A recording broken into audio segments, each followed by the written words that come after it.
All right, Chris, we told you that we would put something together for you, and in the spirit in which you asked us, here is my advice or some words of wisdom for you. If you don't know it by now, you can't learn it before your test. So I'm not going to try to teach you anything. I am going to talk to you about how I like to approach some of our pinning techniques, which you specifically asked about, and I'm going to try to keep it short and to the point, and hopefully some of it's of some benefit to you. Justin. So first I want to start with just one of our key exercises, our body motion, Shomenuchi Ikkyo Undo. When we do this,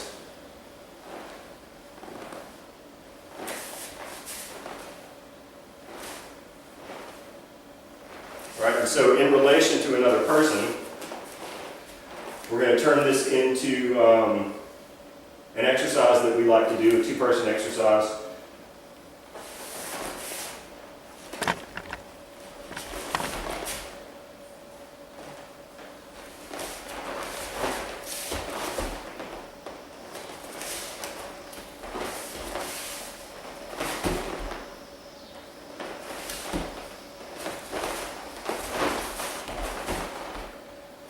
Okay, so that's just kind of a flow back and forth. But what I want to emphasize on this is from this connection point, from where I'm underneath the arm, when I bring him to this position, I have a classical Ikkyo grip here, and I get him into this position. When we do, say, our Kihon Waza, our Ikkyo Kihon Waza from Katatori, we tend to grab here with more of a Nikkyo grip over the top. That translates into the pinning technique. So when we come here to this position, and then we take him down,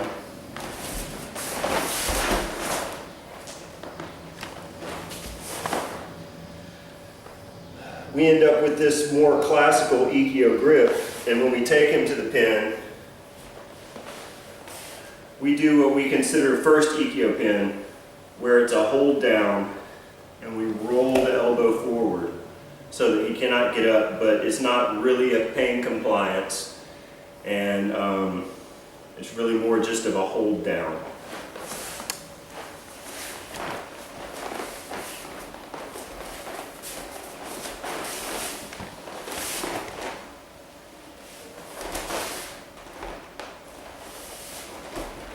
Turn. When we do that version of an Ikkyo, we end up with the hand. And the grip is technically more of a Nikkyo grip, but it allows for more control. So when I do the takedown here,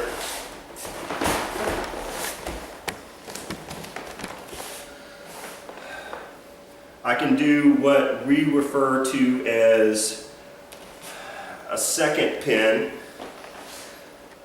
where I compress the wrist in, and I roll the pinkies toward the floor, and I scoop behind the elbow.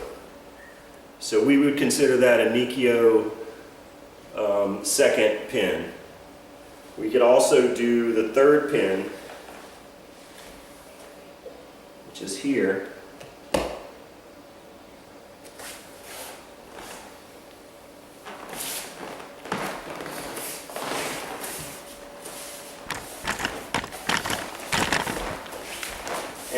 In mind,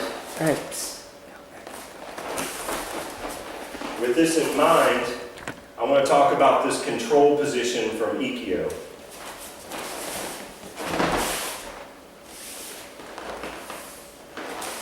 Here. Stand up, Justin. So he's standing up, And in Aikido, we always want to break the balance first before we try to throw, before we try to finish. We want to break the balance first. I can't break his balance here. Stand strong, Justin. I can throw myself into it, but it's really difficult. What I want to do is keep him off balance the whole time. Bring his wrist to my hip and keeping his own elbow below his own wrist, which loads his hand. It's difficult for him to get up from here. And it allows me a moment in time where if I need to, I can change to another technique, or I can reestablish some superior position. Also from here, I can do Ikkyo, Nikkyo, Sankyo, Yankyo, Gokyo, and Kotegaeshi easily, without much problem in transition. So from here, I will change it to a Nikkyo.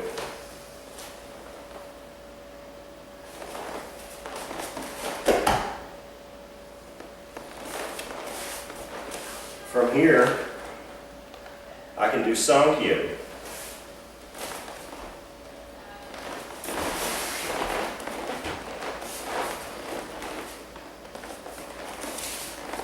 From here, I can do Yankyo.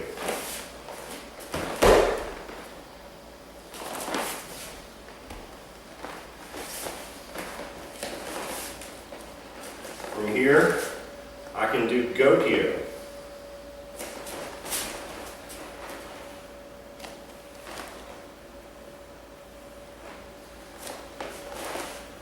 From here, I can do Kotegaeshi.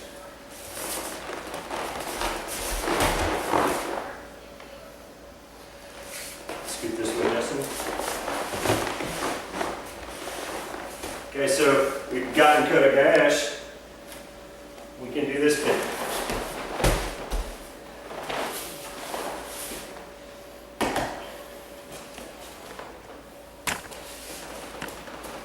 So I know that you know these techniques. I know that you can do them. But for your testing purposes, use the pins as a rest. Take a deep breath as you're pinning.